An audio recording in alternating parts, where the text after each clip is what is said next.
watching plays and scores retold.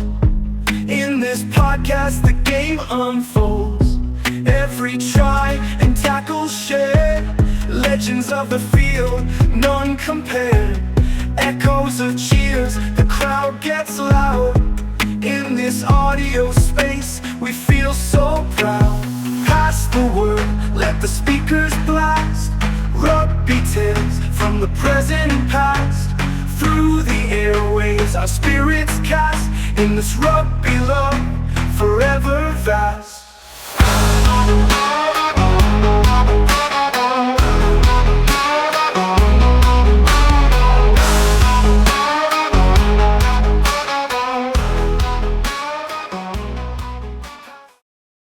It is a prize weekend, but actually, like I said to Moya, actually, it's better now, happen now, and not in the URC. So yeah, now we have to start looking who's out there, in some places, positions, and so yeah.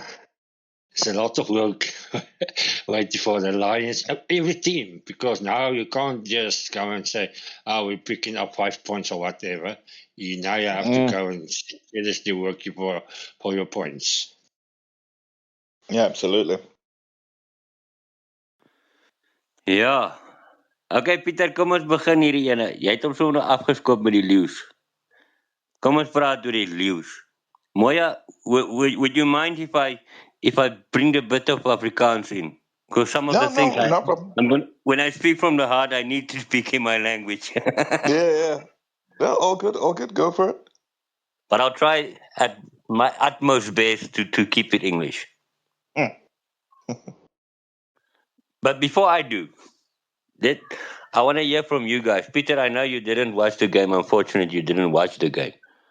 But I watched part of it, not the whole second half. Okay, so you did watch a part of it. Okay, then it's good. Moya, you watched the whole game? I did. I will give you the start to start, because I'm gonna need a couple of minutes for mine. Yeah. Now look, so it was a very frustrating game from start to finish, and it was strange. Like, I just had this sinking feeling. A couple of minutes in, I was like, nah, this is just not going to go away. And look, I will say 3 things. 1, Boland played well, which is part of the frustration, because we should be able to beat Boland even where Boland's playing well, or at the very least get a losing bonus point. Like the fact that we walked away with 0 points is just terrible. 2, we didn't play so well. And that's in part because they had so many answers for all our questions. But that also leads to 3, where unfortunately there were some things that just also weren't going our way that got frustrating. And I know it feels like a cop-out to blame the ref, but and I've said it before, there's times where, for some odd reason, refs almost feel like they need to help a team, and you're like, they don't need the help. They're doing fine, But that's it. The fact that we conceded points when they had a yellow card, like their yellow card was expensive for us, is unacceptable. That's something that really should not be happening, and I can't put that on the ref. Some of the things I can put on the ref, though, is where we had 2 quick tap penalties. And both, he's like, no, you're not on the mark, and strolls to where the mark is. It really seemed like he was like, I'm not running, and you're not going to make me run. But then suddenly when Boland have quick tap opportunity, there he is, and he's like, yeah, all right, all good, you can carry on. Which, between that and also Boland seemed to be doing what the Northern Hemisphere teams do, where they had a lot of people needing a lot of treatment for pretty much the whole game. Those sorts of things just yeah, also just had me so incredibly frustrated. So yeah, did not make for a good afternoon. We need to bounce back from this. But I will also say, actually, sorry, fourth thing that really, really frustrated me was the inevitable, straight after the game.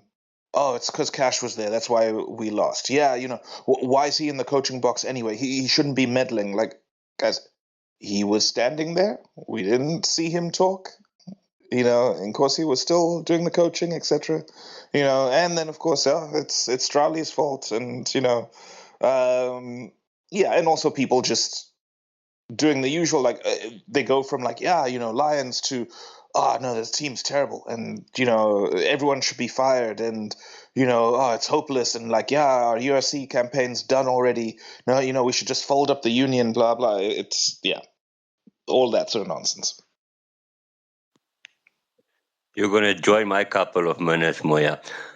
Okay, in the beginning, we were there in the 22, and what just frustrated me, we couldn't go a round off. They went a round off, Yeah,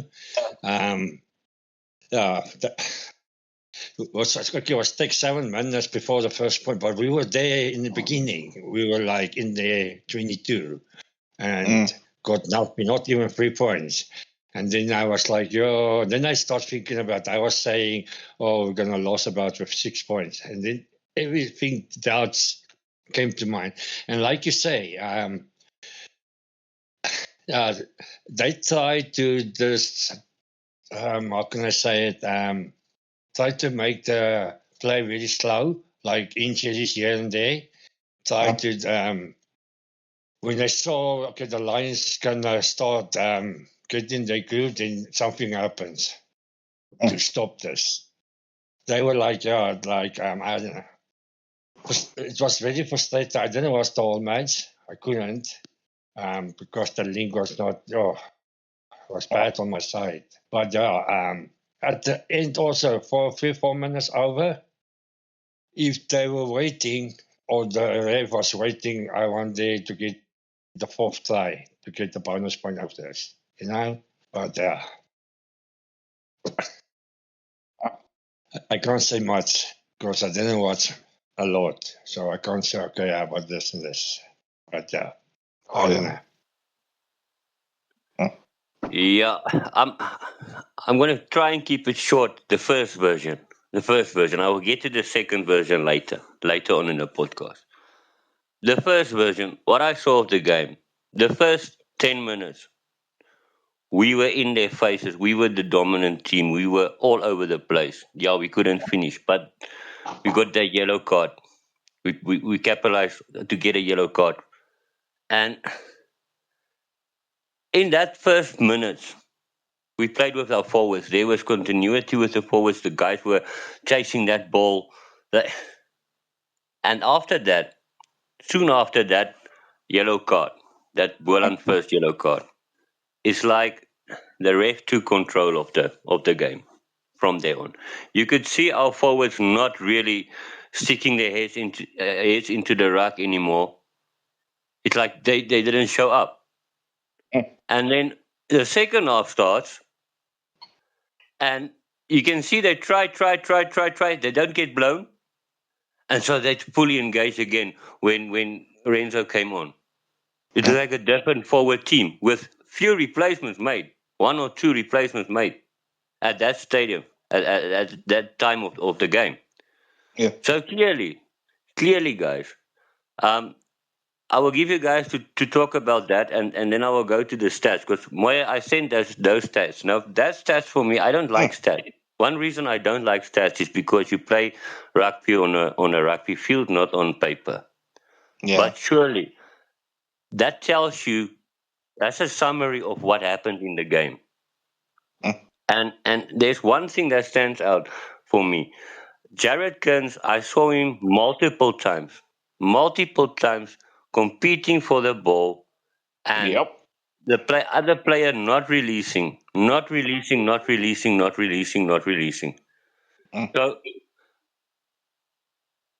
at that time, you get frustrated. So you don't even chase anymore. You don't want to rip that ball. You don't want to compete anymore because what does it help? Then you see players on the side of a ruck playing the ball on the floor with their hands. Yeah. And nothing Yeah. gets seen about that. Nothing gets said, nothing gets done, nothing. And not one time, not twice, many times. Mm. Nico Stein, I saw now that they say the penalty was for slowing the ball down. But in the game, I heard Marius tell one of the players, hy die bal geklap. And Yeah, then like a deliberate knockdown. Yeah. yes, and then and then they showed the small clip where he tried to get out of the ruck. Mm. So that was confusing. The fact that there's no TMO for Marius that he can, screen that he can watch on. Twice that I heard players. One was from Boland's side, one was from the Lions side. Can you check this? No, I can't. I don't have a screen. I mean, how can you do that? It's a professional game. Like I said on a podcast group or Wynand's group, it's not school rugby. This is not club rugby. This is not golden oldie rugby. This is Curry Cup. Surely you must have that facility for a ref to see what the TMO sees. And then in short, I will get to a few other stuff. Yes, at times we did play badly. The lineouts, yes, one for Boland, one for us, one for Boland, one for us. That started better when Murray came on. When Versaghi left, Murray did a better job. He found his jumpers. Yeah. Nico Stein twice getting a tight hit against us. Was it communication? Was he throwing the ball in too hard, too fast? I don't know. The angle, what went wrong there? But you could see in Corsi's face also. That made us look so bad because that's our strength. Our scrum has been our strength for how many years? In Curry Cup, in Super Rugby, URC. You don't get a tight hit against the Lions. Now you get it because we give you two tight hits, and both of those tight hits got try scored. Yeah, exactly. Led to a penalty, then led to the next move and try. Yes. So frustrating. Kate Wollerter, I'm sorry, he's not our answer at 10. He is not our answer at 10. Not that he plays that bad, but we needed more spark in the back line. Yeah. We needed some work. Mpeko was looking for work the whole time, but yeah, almost never played his way. And when Nico came back on from the yellow, he was playing a bit better. But he was like a little bit of a spark with the time already against us when Leighton on came on. Yes. It's like a new fire in the team when he came on. But disappointing.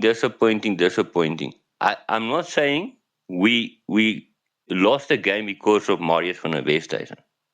I'm not saying that.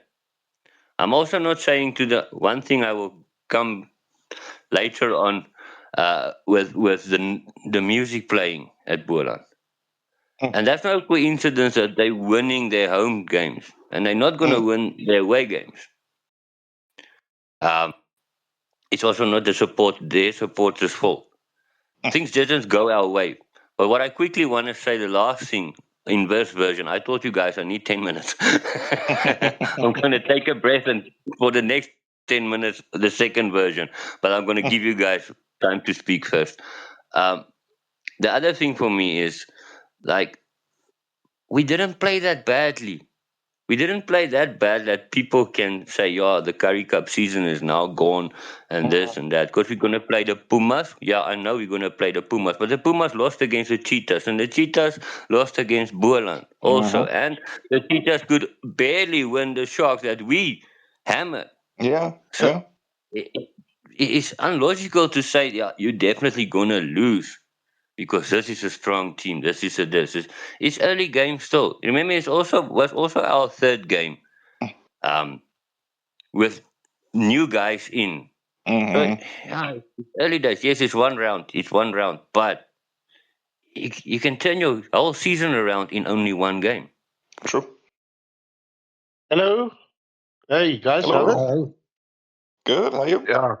Hey, good. Sorry, I was under the impression it's tomorrow night, so I only checked late. Sorry about that for being late. But in any case, my take on the game, yeah, Marius, obviously we can discuss that, in depth, but I mean, yeah, like you said, Niels, he's not the one that, lost the game for us. We've got ourselves to blame.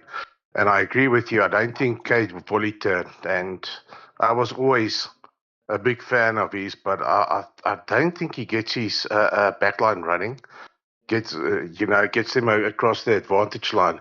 But also, if you look at our defensive patterns again on Saturday, like I said to you previously, the defensive patterns in the URC is obviously much different. And but we are so focused on attacking, and that's why we lost so many turnover balls. They got turnover, and then we get a penalty. How many penalties from turnovers against us? It's because we weren't committed in securing the ball. So that was a big problem. And then also with Jaco Versage, either he gets his line-out guys or he doesn't. But through all these years, how many games have we lost through Jaco Versage that we don't get our line-outs? And then you'll get other games that he'll be a man of the match, so you never know what Versage will pitch up on the said day. And then I also think we have to give Brul credit because Brul, they like we were also speaking on in previous podcast.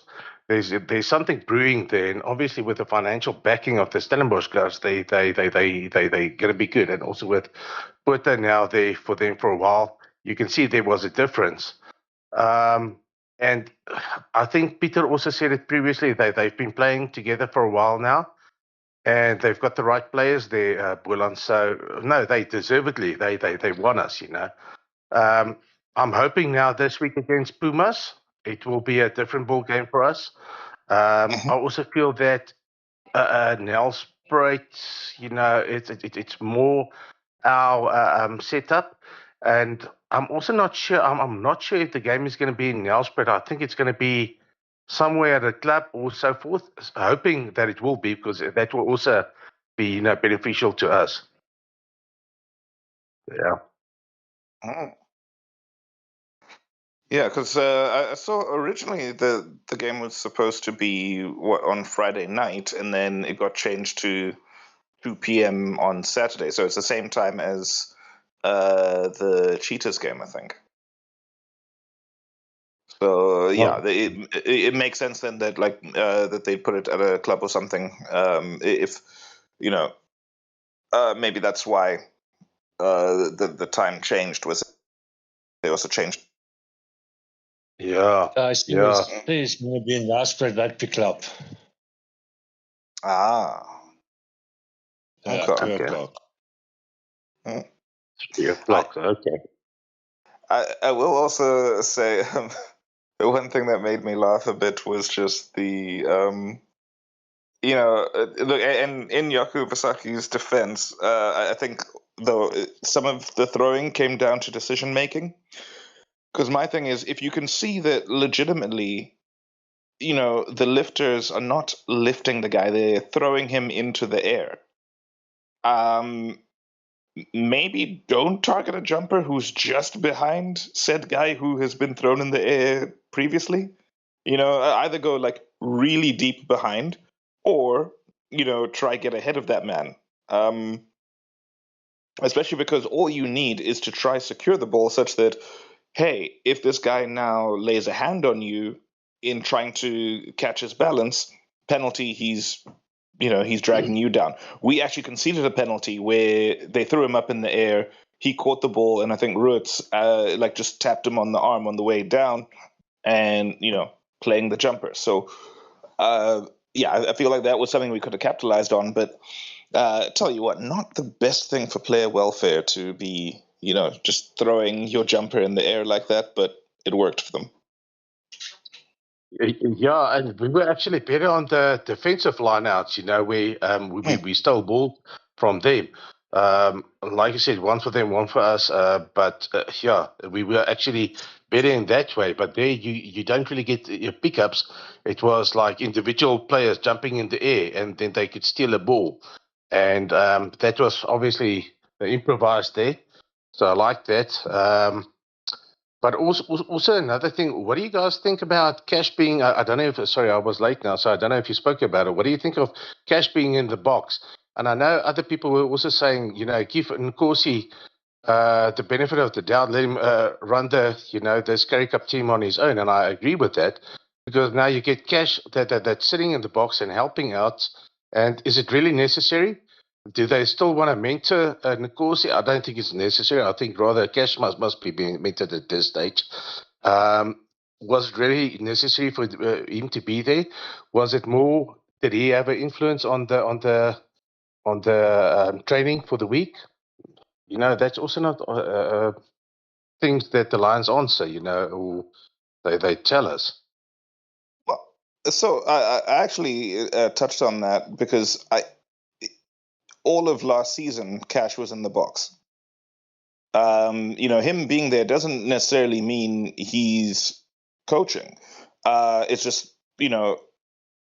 he's part of the greater coaching setup, sure, but if he's at the game, he's not going to sit in the stands. He can be there with colleagues. Sure, if he's now influencing what's going on, that's an issue. Even though, look, we know we want cohesion because we can't play one game plan for Curry Cup and then come URC be like, hey, you know what you guys were doing in Curry Cup? Completely different thing, right? Like, there's got to be that cohesion, but that's probably stuff that's been discussed before the Curry Cup started anyway. So I really don't think he was there for any other reason other than, hey, you know what? He's there with his colleagues. It's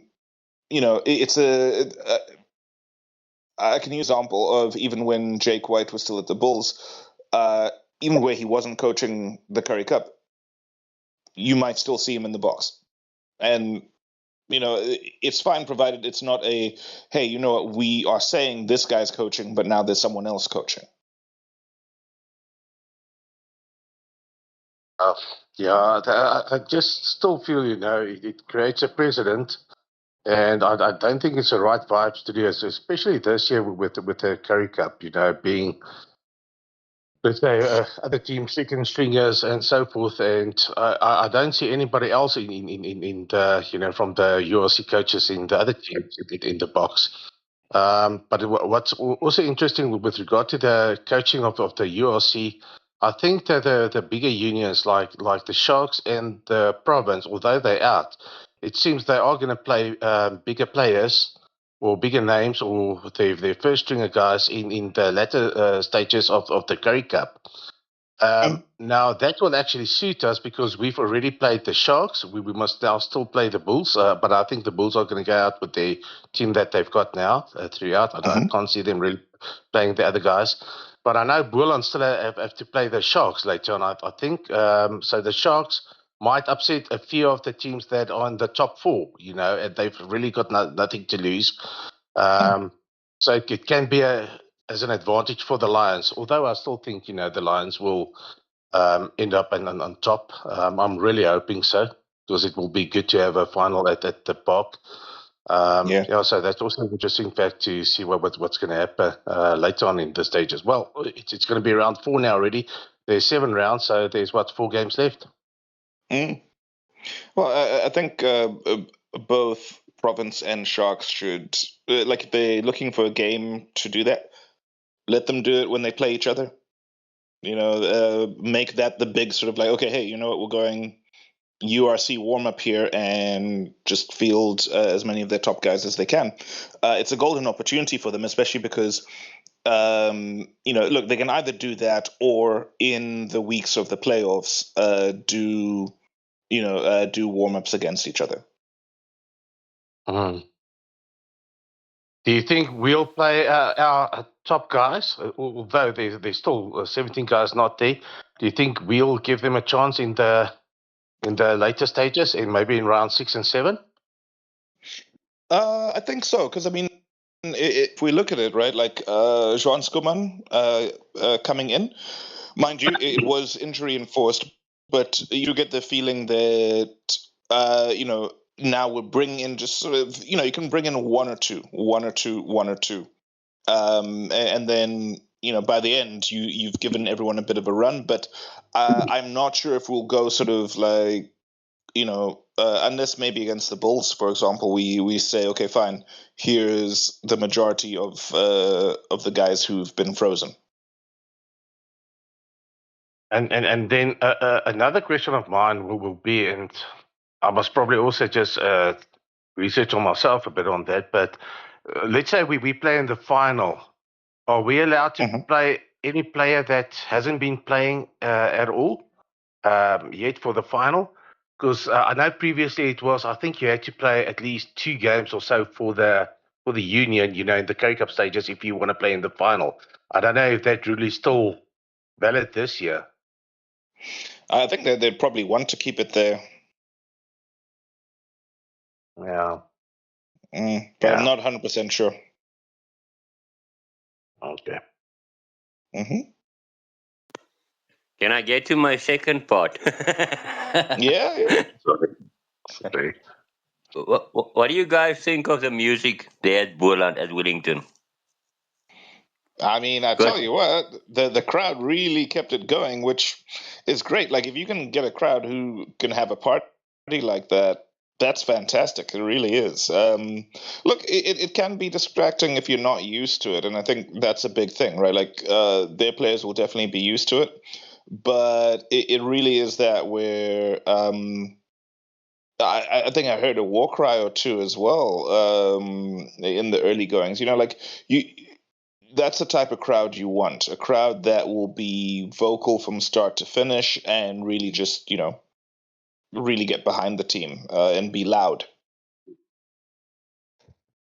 But watching the game, did you enjoy the music while watching the game? Watching the game, no. But here's the thing: if we had been winning, I wouldn't have cared. So I would have still at sometimes I like switch off the sound for like 5 minutes and then switch it back on again and then switch it off after 8 minutes and for 5 minutes and then switch it on again. It was just it was basically it sounded like the same tune going on and on and on and on and on and on and on and on and on. But even if we won still, I would have had sound on for the whole 80 minutes.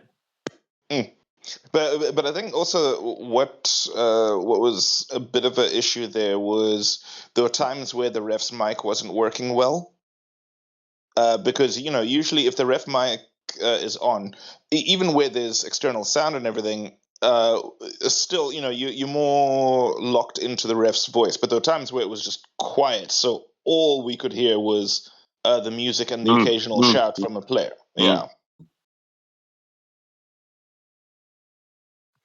Moya, can you quickly read for me those 2 things I sent you? Sure. Let me pull them up. Okay, so first one is decision making, heuristics and bias. In high pressure situations, referees and players may rely on mental shortcuts, aka heuristics, to make quick decisions. Crowd noise can influence those heuristics, potentially leading to biased decisions. Salient cues. During contentious decisions, the crowd's reactions can become a salient cue, even unconsciously influencing the decision-making process of referees.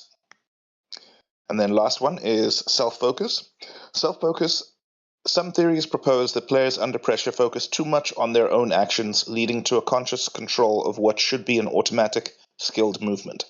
This can disrupt the flow of the game and increase errors.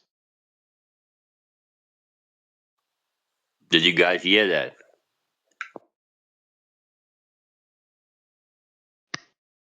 Ja, Niels, ek dink jy moet die sielkundig word by die Lions, want miskien kan jy dit in hulle koppe en prentjie, laat dit nie hulle moed plaan. I hear what you're saying, but I don't think it must really have an effect. I actually didn't even think of it, with the crowd noise. But yeah, I didn't see anywhere where they complained about it, or did they complain about it? Well, was it mentioned somewhere about the No, noise? no, no, no, no, no, no, no, no, no, they never, no, they didn't. I was complaining because I listened to the game. But a lot I of that, think a lot I of that think makes some sense. Come on, Peter. and I think you mustn't like the players. They are professionals. So if they play music and things like that, and so why you concentrate on the music? Don't concentrate on the music. Concentrate what you have to do on the field. Block it out on the way. Je kan dan jy moet net jou gedagtes van dit afhaal en sê weet wat hulle speel nou die musiek, so kom ons los dit net en gaan aan. Maar then they came with this joke, Alice Park is always empty. So the crowd was upset in the life that not know what to do then. Yeah. But unfortunately, Peter, that is a problem because we're in a professional area. That's why you have a sports psychologist. It's not playing rugby and jou ma en jou pa skryf jou daar van die kant af. Daar's pressure op dit. En hierdie wat ek vir Moya gestuur het is 'n kom uit 'n science novel uit wat 'n navorsing daarvan gedoen het. And as you onthou so ruk terug, a couple of years back, they were complaining about the vuvuzelas. Other teams were complaining when they played South Africa about the vuvuzelas. So yeah, it's one thing to say, yeah, just keep calm, lock it out, but it plays a factor. It does play a factor, and Boland is using that. I'm telling you guys now, with the Cheetahs as well. How can the Cheetahs lost to them? Okay, not so badly like we did, but they did lose against them. And look what they did against the Pumas. Are you telling me that's the same team? That's the same team. So what I'm getting at is Boland at home is going to have advantage there. They have a crowd hungry for Curry Cup, and they're going to disturb you. They are going to disturb you. They're going to boo you or not boo you, but with their music. It's going to be like you have a constant boo for 18 minutes in your head. Yeah. Once if we're Boland honest, goes outside Wellington, it's a different story. Well, exactly. And I'm thinking, think back to the Griffins. Much as they didn't have the best of times when they came up to the Premier Division, still they toppled one or two teams. How did they do that? They were at home. That was never happening away. That was happening at home. And you could see as well, I think for our players, like just very, very new experience. I mean, like that's part of why I made the joke I made. Much as I was like, I realized it was a bad joke at the time, but there was a bit of truth to it where we're not used to music like that and crowds doing what they were doing. And look. Great where the crowd will be, player 24 for you. But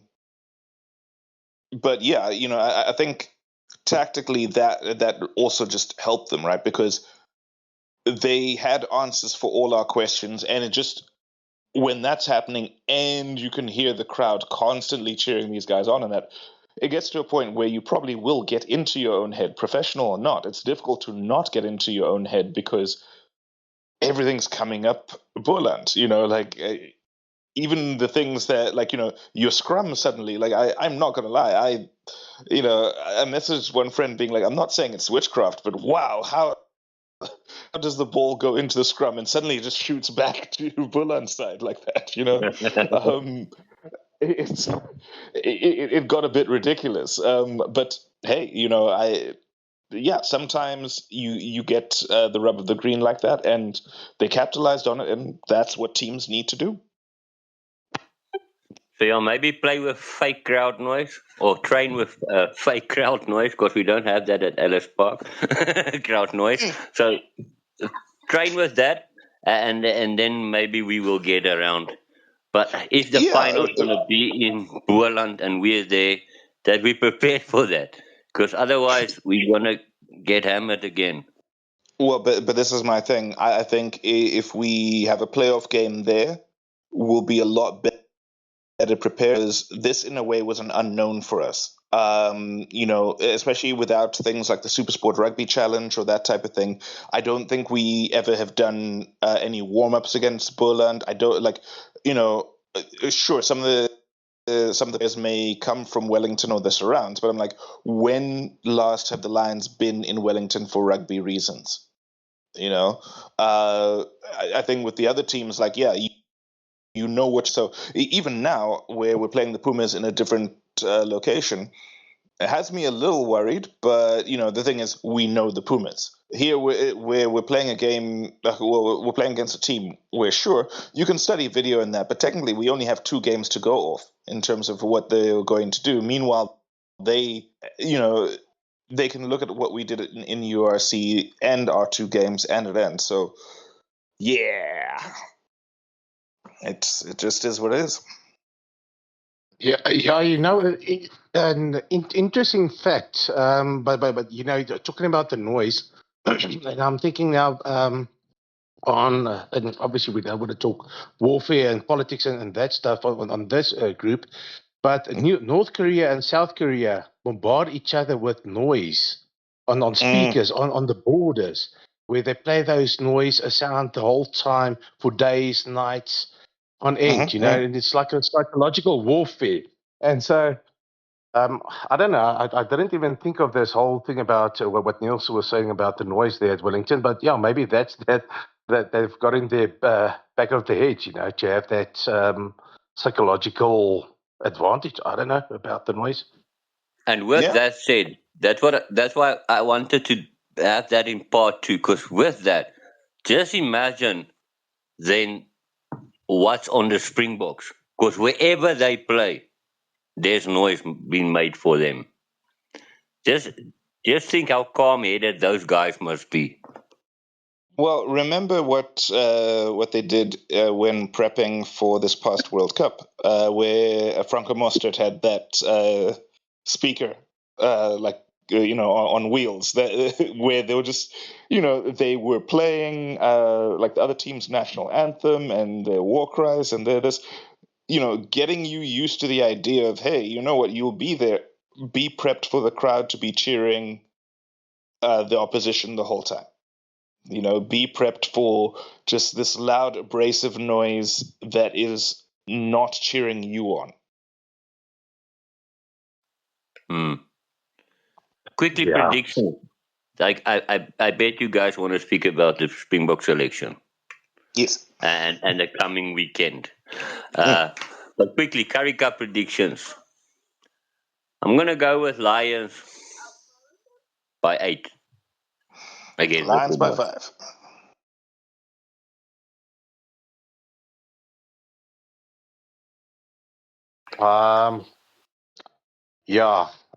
Last week, Peter, he walked away with the cup, and he said that Boland was going to win. I would still be conservative, and I still think that the Lions will win, so I'll go with the Lions with 7 points. And also that I think we've got advantage there about the game not being played at in Alfred or Mubela. I think we've got that advantage. So yeah, 7. Dat is. That was a surprise. The way they were playing against the Bruls. I don't know. I don't know. You know the rules, Peter. You must make a prediction. Can I do it later on before we finished? Nee, you would know. You would know.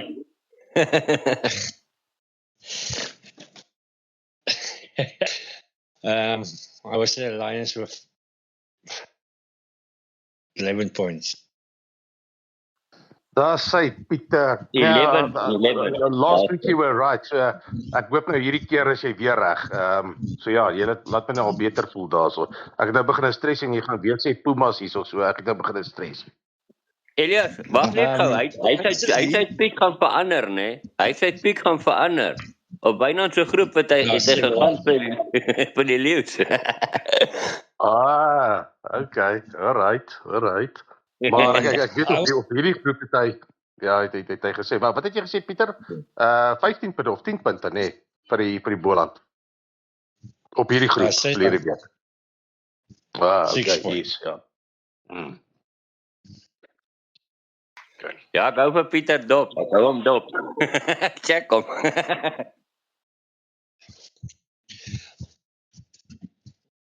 I was talking to the coach of the Pumas, Jimmy Stoneberg. His two brothers stay close where I'm staying. His older brother, Pete. One of his name is Pete and Spurley. And I was talking to them. I went to them just to see how they're doing. And I heard he was talking to someone on Saturday. And I said, and I asked Pete, I said, who's your brother talking? He said, to my brother. I'm the only coach in the Pumas. And then I was like, I would love to talk to this guy. I don't know why, but then the Uncle Bliss said to me, come quickly. And I talked to him. I said,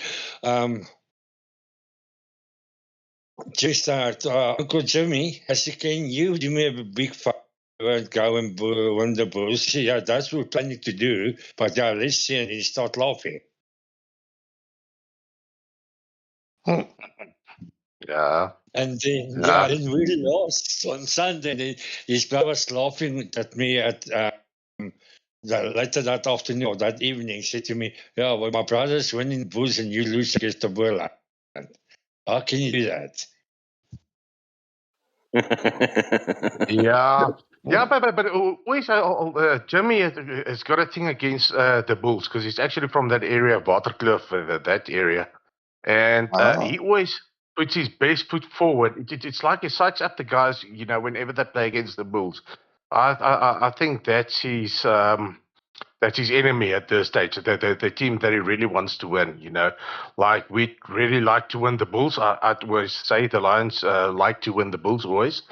I think that's our number one priority, and you can see whenever we beat the Bulls, the Lions are psyched up. And I think it's the same with the Pumas, and I also think it's a personal matter for Jimmy Stonehouse with the Bulls that he has with him. Yeah.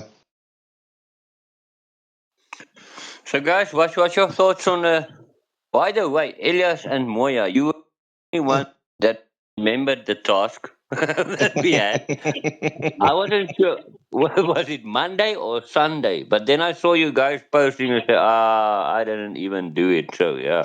Yeah, I thought it was I think maybe we had agreed Sunday after the game at the latest. yeah. Because, we're just saying in case, oddly enough, it was so weird because we're like, oh, Rusty usually announces on Tuesday, but just in case he announces on Monday, and then there he went and announced on Monday. So, yeah. I had to go and listen back to the podcast, and that's where I got confused. We spoke about on Monday, and then I thought, okay, the task was for Monday, but but Rusty, he heard us. He surprised us on a Monday. Yeah. But you guys were spot on. I was also Monday was start, and then I was thinking you would take Lewis pullback, and I was thinking about the Locks, Elizabeth, and that other guy, what's his name? I was not thinking the Jochen. No, I was not thinking you're going to choose Lord at all. And then I was thought you're going to take Koch to 8 man, and now you bring Kulit to 8 and bring for that stupid guy from the Bulls, number 6, what's his name? Marco van Staden. I can't believe why he's there. To be honest. Ek stem saam met jou. 100%. Ek verstaan hoekom hy dit doen, because I read an article where Rusty said he's choosing Sia at 8 because they analyzed, I don't know how to put it, but they looked at the game and said only when you have an 8th man is really when you scrum. So maybe you have 13 scrums. That's 13 times you have an 8-man. So you can switch Marco van Staden to 8-man and put Kulisi on flank for that. But in Yeah, general true. play, it's better for him to have those those two flanks and Kulisi as an 8-man on the field. So I can kind of understand why he does that. And remember, with the Sharks, they also played Kulisi at 8. Yeah, true, true. So yeah, he was like, it's not a position he's not familiar with. But I understand the reasoning why. But then also he mentioned something strange, that he said they're gonna watch we're now on a 5-3 split, but he's gonna watch what Australia's putting out, and based on their team, if they're going for a 6-2, he's also gonna go with a 6-2 with on Friday, maybe putting in Argia. Argia is gonna come in if they put out a 6-2 split. If they keep a 4-3, a 5-3, then Argia is not playing. Then his team will stay like it is. Yeah. Yeah, I think that the surprise was obviously. Hmm? Can you go make a team and then change that? Ja, jy kan 'n paar uur voor die game nog. I can remember now we talk, sorry, a few years back, a few years, maybe 10 years, 12 years, the Sharks used to do that. They were once a team, and then when the team is done, some other players in. Then you know what? They used to love to do that. I was always saying, don't trust the Sharks. Because when the team's coming out and say, what? This guy, and then they say, oh, we got 2 or 3 changes. Doesn't this guy got the injury or something happen or what? And then they came out with a different team. Yeah, I've also got it that you're not allowed to, unless there's an injury and from short notice. You can probably do that, and I don't think they'll be that. Unlike sportsmanship, that where they'll go and tell the guy just to pull out and say that he's injured. So I'm also not sure if he will do that. Yeah, but with Russia, you never know. But with regards to the 5-3 split, I think it's obviously at Ellis Park. It just tells me that they want to run the game a bit more, and that they're not too worried about the forwards of the Australia. And I do feel that when we play in New Zealand, it's going to be a bigger tight 5 game. I really thought that we're going to have 4 locks in the team with Ergie also in there, and he's not even there. So I really thought that he'd be there. But I know that when we play in New Zealand, we're going to have those top 4 locks there, and we'll have a guy in like Pollard, for those kicks because, the conditions and so forth. But I think they obviously going to play a running game, more of a running game on Saturday, and it can also be in the back of his head that he wants to get a bonus point, from the beginning to get that advantage. Yeah, and at least Mani is kicking better with the new ball, like Rashi says, with the new ball.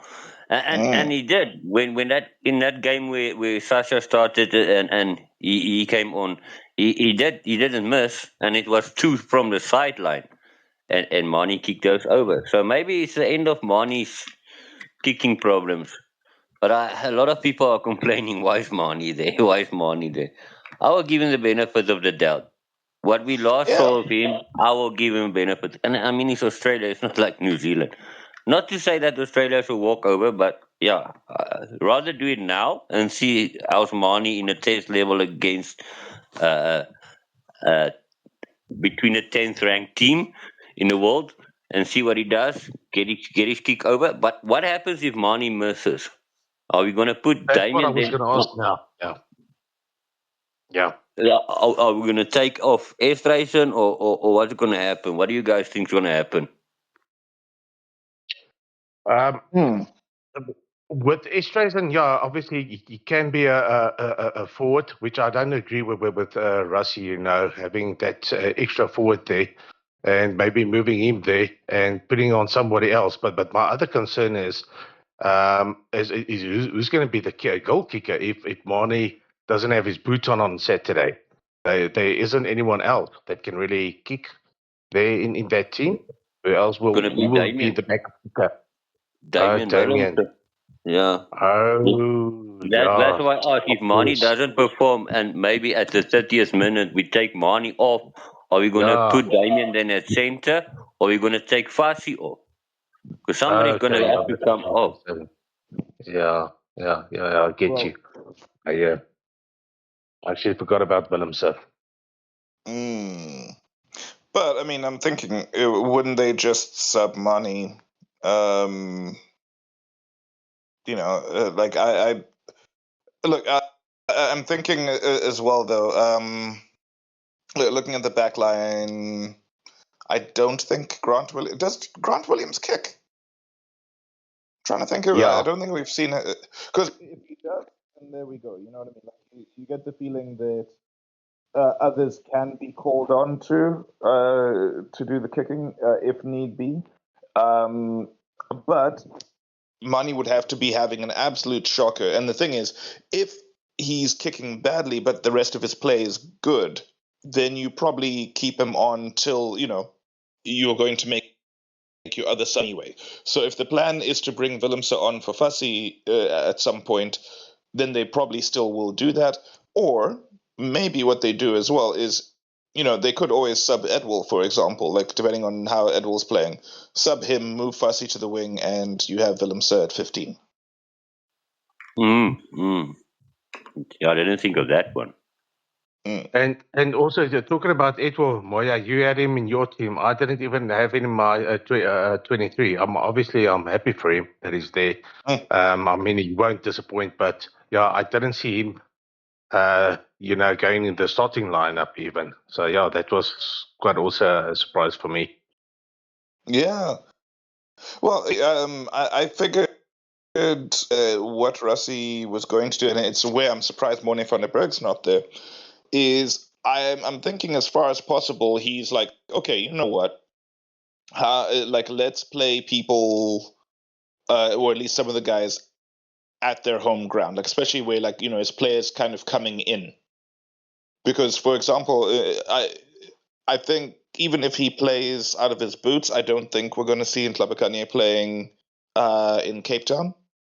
He'll probably be rotated, and I think it's here where it's like, hey, you know what? If I'm going to give you an opportunity during the rugby championship, let it be at your home ground. So you can if you can't shine here, then you'll have to forgive me if I say, listen, sorry, I'm not picking you when we go to New Zealand because hey, you had your shot here at home. And I think with Edward, you probably don't want to wait till he plays in Durban, especially where he's more familiar with Joburg for now.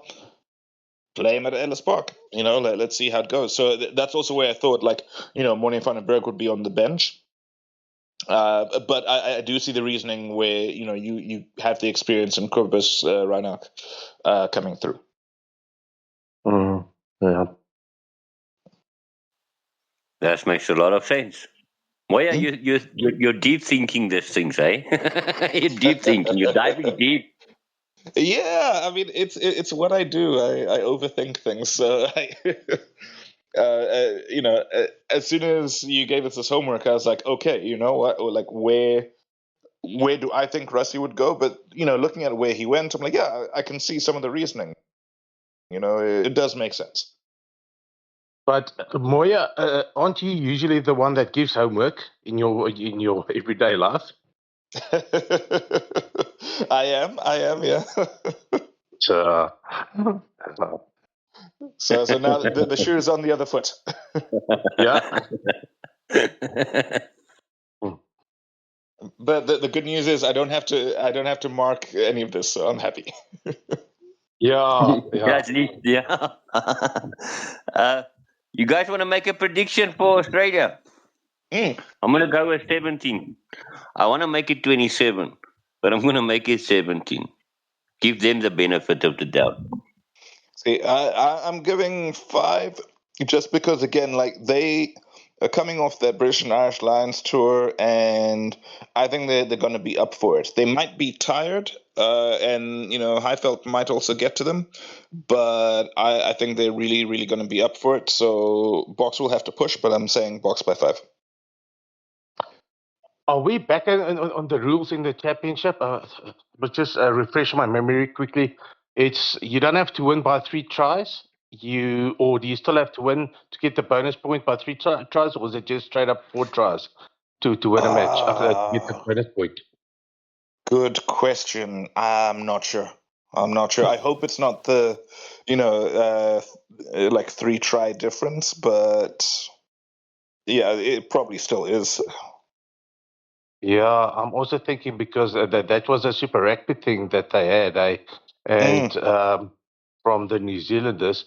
So I'm hoping that we'll get the bonus point, but I'm also starting to doubt now if we will actually get the bonus point if it is with a 3 try difference. But yeah, I'll go with again a 7. So both for me are 7s. I stay with 8. Australië met 8. Ja. Okay. Okay. And yeah, I was thinking maybe 27, but I'll go for 17. You. Okay. I'm going to go back to 7. You misheard me. I was talking about 7 and 17, not 17 and 27. No, I'm just joking. I'm staying with 17. I think we have a strong team. That's a good team that Rassi selected. And if we don't win by a big margin, the first one, because that's what I thought. When I saw the team, I thought, okay, Rassi's not going to play around. He's not going to give this guys hopes. He's going to smash that hopes in the first test already. So if they narrowly lose against us in the first one, we saw what happened with the British and Irish Lions. They narrowly lost the first one, and what happened the second one. So I want them to get buried, buried 17 at least. I stick to my 17 points. That's what I hope for. Yeah. Oh, we forgot our homework. Remember, we had to say if we had to choose one player to bring back into rugby, which player would that be? Oh, He said Elton Yeah. Yankees last week. You guys remember? Oh, yeah. Guys remember? Yes. I mean, yeah, look, I actually would say the same. It would be either Elton or Matfield.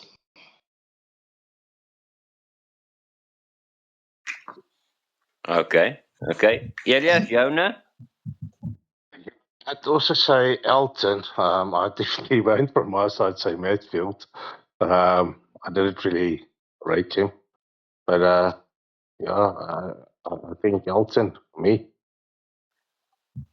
There's one player I would bring back, but he's not playing for South Africa or South African team. Am I allowed for that one? Peter, am I allowed for that one? Yeah. I would love to see, even if it's for one game, Dan the Man Carter. To just see Dan Carter play one more game for New Zealand.